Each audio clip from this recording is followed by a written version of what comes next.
ఇప్పుడు జగనన్న గారు ముఖ్యమంత్రిగా ఉన్నారు. మరి జగన్మోహన్ రెడ్డి గారు ముఖ్యమంత్రి కాకముందు స్పెషల్ స్టేటస్ తీసుకొస్తానని చెప్పారు. వచ్చిందా స్పెషల్ స్టేటస్? వచ్చిందా అన్న స్పెషల్ స్టేటస్? ప్రత్యేక హోదా వచ్చినుంటే మన రాష్ట్రంలో నియోజకవర్గానికి కనీసం ఒక 100 కొత్త పరిశ్రమలు వచ్చేవి.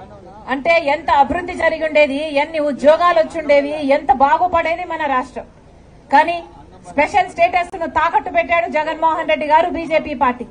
స్పెషల్ స్టేటస్ ఈ రోజు లేదు, పోలవరం ప్రాజెక్టు లేదు, రాజధాని లేదు, కడప స్టీల్ ఫ్యాక్టరీ లేదు, కడపకి బెంగళూరుకి రైల్వే లైన్ రాజశేఖర రెడ్డి గారు ఉండుంటే ఎప్పుడో అయిపోయేది. ఇలా ఒక్కటంటే ఒక్కటికి కూడా అభివృద్ధికి నోచుకోలేదు మన రాష్ట్రం. ఇవన్నీ ఒక ఎత్తు అయితే ఈ రోజు రాజశేఖర రెడ్డి బిడ్డ కడప పార్లమెంటుకు పోటీ చేయడానికి కారణం అదే జగన్మోహన్ రెడ్డి గారు. ఎవరైతే రాజశేఖర రెడ్డి గారి తమ్ముడు వివేకానంద రెడ్డి గారిని హత్య చేశారో మళ్లీ ఆ హత్య చేసిన వాళ్ళకే జగన్మోహన్ రెడ్డి గారు మళ్లీ ఎంపీ టికెట్, రోజు కడప పార్లమెంట్ సీటు మళ్లీ వాళ్ళకే ఇచ్చారు జగనన్న గారు. అంటే ఇక అహంకారం కాకపోతే దీన్ని ఏమనుకోవాలి? అధికారం ఇచ్చింది ఎందుకు? అధికారం ఇచ్చింది జగనన్న గారికి స్పెషల్ స్టేటస్ తీసుకొస్తారు. ఓట్లేసింది ఎందుకు? పోలవరం ప్రాజెక్టు కడతారని. ముఖ్యమంత్రిని చేసింది ఎందుకు? రాజధాని కడతారని. కానీ ఆ అధికారాన్ని, ఆ పదవిని ఈ రోజు జగనన్న గారు హంతకులను కాపాడటం కోసం వాడుతున్నారు. అంటే ఇది దురదృష్టం కాకపోతే ఇంకా ఏమిటి? ఇది దుర్మార్గం కాకపోతే ఇంకా ఏమిటి? ఈ రోజు రాజశేఖర రెడ్డి బిడ్డను నేను ఈ అన్యాయాన్ని అడ్డుకోవడానికే ఈ రోజు రాజశేఖర రెడ్డి బిడ్డ కడప ఎంపీగా పోటీ చేస్తుంది కాంగ్రెస్ పార్టీ తరఫున. మళ్లీ హంతకులు గెలవకూడదని, మళ్లీ హంతకులకు చట్ట సభలకు వెళ్లకూడదని రాజశేఖర రెడ్డి బిడ్డ ఈ నిర్ణయం తీసుకుంది.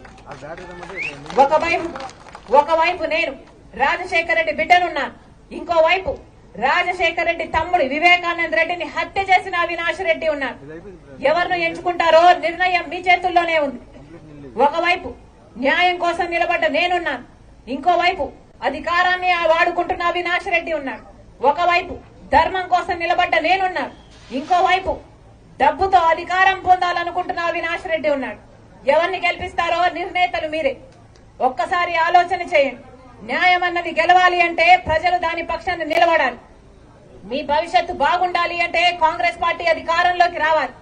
మన రాష్ట్రానికి స్పెషల్ స్టేటస్, ప్రత్యేక హోదా రావాలన్నా, పోలవరం ప్రాజెక్టు కట్టుకోవాలన్నా, మనం ఏ ఇతర ప్రాజెక్ట్ అయినా, కడపలో స్టీల్ ఫ్యాక్టరీ చూడండి ఎలా ఉంది దాని పరిస్థితి. పథకాలు శంకుస్థాపనలకేసే ప్రాజెక్టు గా తయారైంది తప్పితే ఒక్క అడుగు కూడా ముందుకు పడలేదు.